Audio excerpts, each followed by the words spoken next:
RS Agarwal exercise number 3C। आपकी problem है question number 61, 62, 63 and 64। ये सारे क्वेश्चन मैं आपको बता रहा हूं, दोबारा से एक बार देख लीजिए।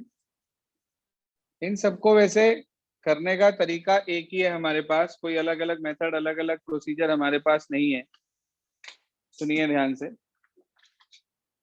RS अग्रवाल में एक्सरसाइज नंबर 3C निकाल लें और उसका क्वेश्चन नंबर 61 देखें। सबसे पहले आप लिखा है 7 times of x minus 2y whole square minus 25 into x minus 2y और प्लस 12। बेटा आपने लेट कर लिया x माइनस 2y को a मान लिया। मैंने आपको बताया था कि आपको इस x और y में इसको लेट नहीं करना है, कोई और वेरिएबल मानना है। जरूरी नहीं है a ही माने, आप p मान सकते हो, q मान सकते हो, t मान सकते हो, आपकी मर्जी है। मैंने a मान लिया तो ये आ गया 7a square minus 25a plus 12। अब मिडिल टर्म स्प्लिटिंग लगानी है, 25 की 7 से मल्टीप्लाई करके ऐसे फैक्टर बनाने हैं कि प्लस करके 25 आए। 12 की मल्टीप्लाई 7 से करनी है तो 7 के फैक्टर 7 ही रहेगा। 12 के 2 इंटू 2 इंटू 3 ये आ गया। 84 के फैक्टर बनाओगे यही आएंगे। इससे ऐसा पेयर बनाना है जिसे प्लस करके 25 आए। जरा देखना, 21 इंटू 4 करेंगे 84 आ जाएगा और प्लस करेंगे तो 25 आ जाएगा। यानी कि 7a स्क्वायर ये रहा, फैक्टर्स बन गए 21a प्लस 4a। बाहर माइनस है तो साइन चेंज हो जाएगा। 7a square minus 21a minus 4a plus 12। Common लिया, 7a कॉमन, a माइनस 3 बचा, माइनस 4 कॉमन, फिर a माइनस 3 बचा। एक फैक्टर तो आ गया a माइनस 3 और एक फैक्टर आ गया 7a minus 4। Any query up to this? No sir. बस आपको इसके अंदर a की वैल्यू जरूर रखनी है लास्ट में। तो आपने a की जगह रखा x माइनस 2y और माइनस 3 पहले से लिखा है। यहाँ 7a है तो a की मल्टीप्लाई 7 से कर दो। 7x माइनस 14y और माइनस 4। आंसर चेक कर लें क्या आ रहा है। Question number 61।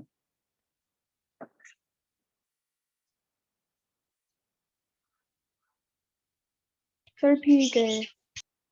इसके बाद हम चलते हैं आगे। क्वेश्चन नंबर 62 क्या कहता है उसे भी समझ लीजिए एक बार। 62 में लिखा है 10 इंटू, जी हाँ 10 इंटू आपके पास लिखा है ये 3x प्लस 1/x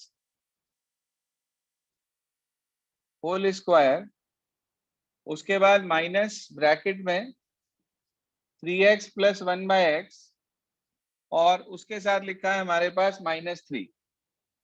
ये आप इस ब्रैकेट को कोई भी वेरिएबल मान सकते हैं, x नहीं लेना है बस।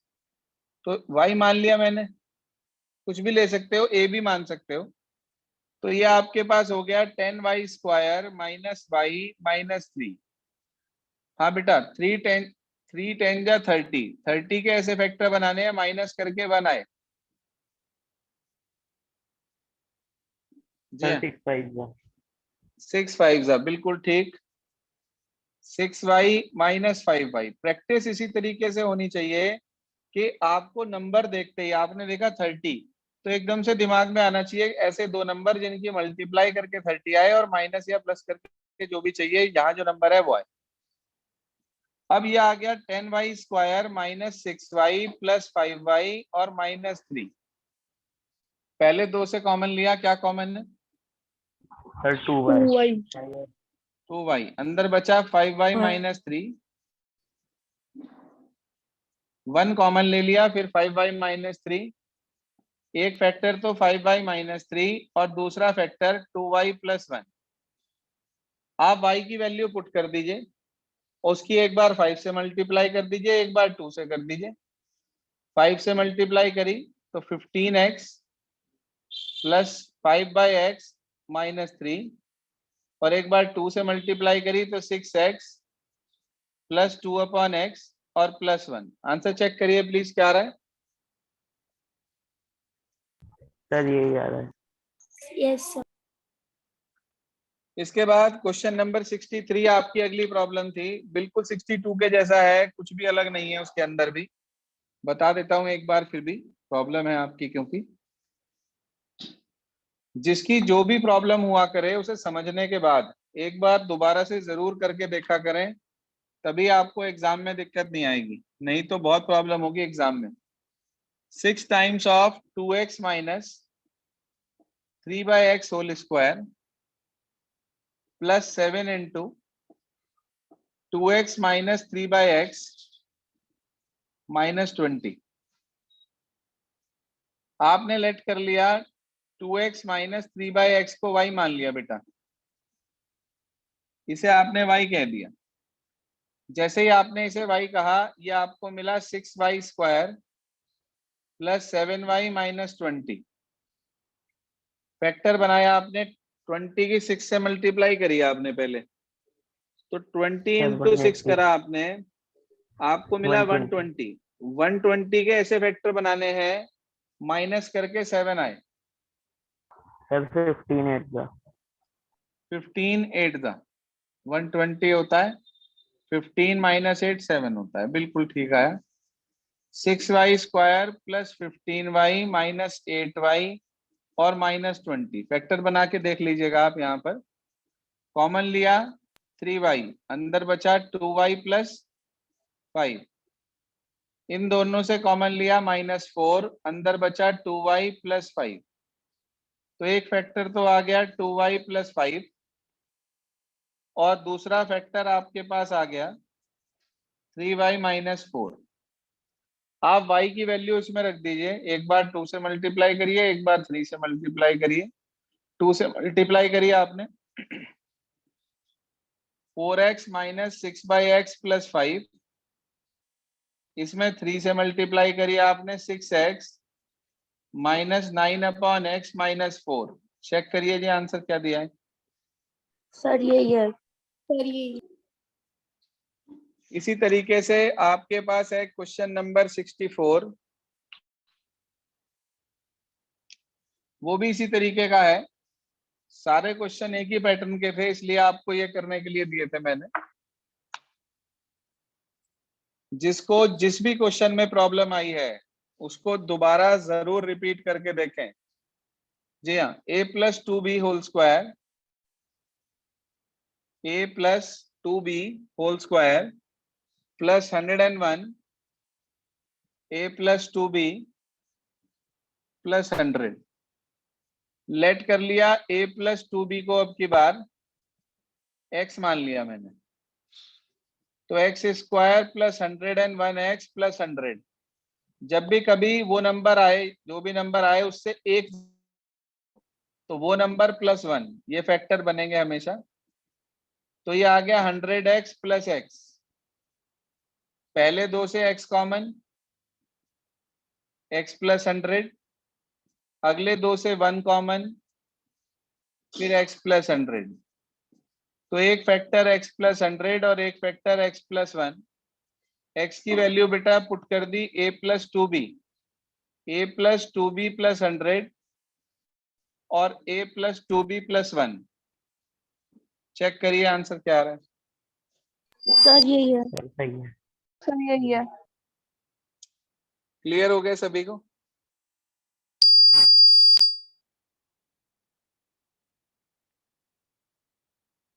Is this clear? 65 क्वेश्चन भी बता दीजिए। बता रहा हूं अभी, यहाँ तक क्लियर हो गया सभी को? यहीं तक दिया था पहले। Yes sir. Yes sir. Question number 65 देखिए इसके बाद बेटा क्या कहता है। क्वेश्चन नंबर 65 समझ लें उसे भी, क्या तरीका है उसे करने का। लिखा है आपके पास 4x की power 4 plus 7x square minus 2।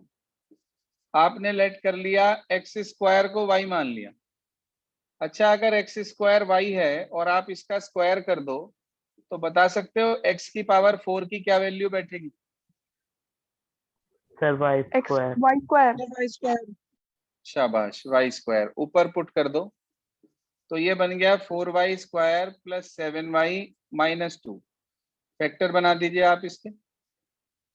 4 2 जा 8 के ऐसे फैक्टर बनाने हैं माइनस करके 7 आए। सर 8 1 का। 8 माइनस 8 1। 1 जा। शाबाश, ये आ गया। 4y कॉमन ले लिया, अंदर बचा y प्लस 2। माइनस के 1 कॉमन ले लिया, फिर बचा y प्लस 2। एक फैक्टर y प्लस 2, एक फैक्टर 4y माइनस 1। y की वैल्यू इसमें पुट कर दिया आपने। कितनी है y की वैल्यू? X square. तो x square plus 2, 4x square minus 1। जरा 1 मिनट के लिए इस बाद वाले ब्रैकेट पे नजर डालना। क्या आपको ऐसा नहीं लिख रहा कि मैं इसको लिख सकता हूँ 2x का होल स्क्वायर माइनस 1 का होल स्क्वायर? Yes sir. कोई फॉर्मूला Yes, बन गया sir. क्या? देखना, अलजेब्रा की कोई आइडेंटिटी बन गई क्या? ए स्क्वायर माइनस बी स्क्वायर। ए स्क्वायर माइनस बी स्क्वायर क्या होता है? ए स्क्वायर माइनस बी स्क्वायर का फॉर्मूला ए प्लस बी माइनस बी। तो 2x प्लस 1 2x माइनस 1। देख ले आंसर, टैली कर ले क्या आ रहा है। Yes, sir, it is right. Sir ये क्वेश्चन नंबर, हाँ, सर हमने 1 को होल स्क्वायर क्यों लिया? 1 किसका स्क्वायर होता है? उनका ही होता। पर सर जैसे 1 1 का ही। 1 के बाद सर हाँ जो नीचे वाले मैं सर आपने सिर्फ 1 के बाद होल स्क्वायर क्यों लिखा उसका? बेटे, 1 को 1 का स्क्वायर लिख सकते हैं ना, फॉर्मूला बनाने के लिए लिखा। अभी देखो क्वेश्चन नंबर 66, देखो एक सेकेंड, उसके अंदर बिल्कुल same to same concept use हो रहा है। 999 होल स्क्वायर माइनस 1, उसको इवेल्युएट करने को कह रहा है। तो आप क्या करेंगे, इसको कैसे इवेल्युएट करेंगे? आप इसमें ए स्क्वायर माइनस बी स्क्वायर का फॉर्मूला बना देंगे इसे। एक बार 999 प्लस 1, एक बार 999 माइनस 1। 999 प्लस 1 तो हो गया 1000, और ये हो गया 998। मल्टीप्लाई कर देंगे तो 99800, 3 बार। बताइए। सर हाँ जी, सर ये हम एक्स स्क्वायर ये क्वेश्चन 65 को तो डायरेक्टली भी कर सकते थे, हमने लेट क्यों करा? इसमें तो 3 डिजिट सी थी। 3 डिजिट्स तो थी। हम बेसिकली जो करते हैं लव, वो हम इसके अंदर क्वाड्रेटिक पॉलिनोमियल को फैक्टराइज करते हैं। तो उसको क्वाड्रेटिक में कन्वर्ट करने के लिए, डिग्री 2 में कन्वर्ट करने के लिए हमने एक्स स्क्वायर को वाई माना। इसको करने का सिस्टम यही है। डायरेक्ट भी हो सकता था, डायरेक्ट भी गलत नहीं होगा, लेकिन क्योंकि हम फैक्टर जो बनाते हैं, मिडिल टर्म स्प्लिटिंग करते हैं, वो क्वाड्रेटिक पॉलिनोमियल का करते हैं, तो इसलिए हमने एक्स स्क्वायर को वाई मानकर इसे क्वाड्रेटिक पॉलिनोमियल में कन्वर्ट करा है पहले। Okay sir. क्लियर है भाई सबको यहाँ तक? Yes, sir. देखो, ये आपके पास एक्सरसाइज नंबर 3C के आपके डाउट सारे कंप्लीट हो गए। एक बार एक काम करेंगे आज आप, जिसकी जो भी प्रॉब्लम, जो भी डाउट्स इस एक्सरसाइज में रहे हैं, वो सारे क्वेश्चंस एक बार दोबारा करके देखेंगे, और प्लस होमवर्क में आज क्या करना है वो भी लिख लें। एक तो लिखो रिपीट एक्सरसाइज 2.4, क्वेश्चन नंबर 1 से क्वेश्चन नंबर 4 तक, पहला काम। दूसरा काम, लर्न ऑल एल्जेब्रिक आइडेंटिटीज, क्योंकि कल का काम इसी पर ही होना है, तो इसलिए ये सारी आइडेंटिटीज आपको याद करनी। होमवर्क समझ में आ गया क्या करना है? Yes. Yes sir. Yes. एक जिसकी जो भी प्रॉब्लम थी 3C की, मैं फिर कहूंगा उसे जरूर रिपीट कर लें, और जो भी क्वेश्चंस आपसे पहले नहीं हो रहे थे उन्हें करके देख लें, ताकि आप लोगों को आगे कोई परेशानी ना आए। बस आज के लिए आपका यही होमवर्क है, इसे कंप्लीट कर लेंगे। Okay students.